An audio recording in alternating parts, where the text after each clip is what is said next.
আসসালামু আলাইকুম। সবাই কেমন আছেন? আশা করি ভালো আছেন। তো আমি একটা গার্মেন্টসের কিছু বিষয় নিয়ে আলোচনা করব।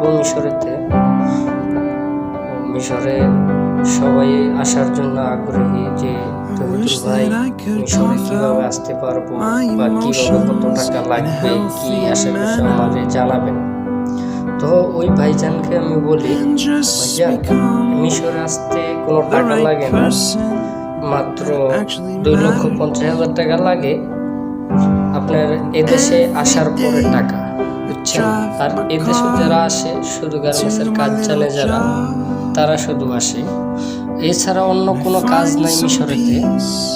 গার্মেন্টসের যারা কাজ জানবেন তারাই আসবেন, যারা জানেন না তারা আসবেন না, ঠিক আছে?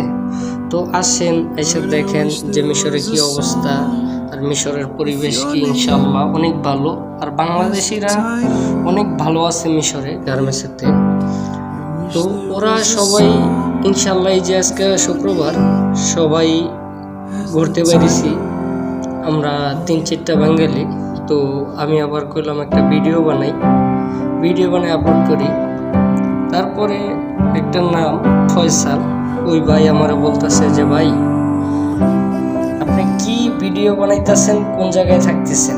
ভাইয়া আসি মিশরে ভিডিও বানাইতেছি। তো ভাই কত টাকা লাগবে বললাম, তো ভাই আর 2,50,000 টাকা লাগবে, প্রায় 2.5 লাখ টাকা। যদি আসেন মিশরে শুধু কাজ জানবেন, কাজ জানলে আসতে পারবেন, কোনো সমস্যা নেই। আর মিশরে শুধু একটা পাসপোর্ট থাকলে অবশ্যই আসতে পারবেন, আর অন্য কোনো কিছু লাগবে না। তো আসতে শুধু 1 মাস সময় লাগবে। যদি আসেন, ভালো কাজ আছে মিশরে, গার্মেন্টসের কাজ জানলে আসতে পারেন, সমস্যা নাই। আর বিশেষ করে মিশরেতে কাজের কোনো পরিমাণে কোনো কষ্ট নাই, আর কোনো অভাব নাই, ঠিক আছে? আমি দেখেন মাসে মাইয়াদের সাথে কিভাবে দুষ্টামি করি, অবশ্যই দেখেন।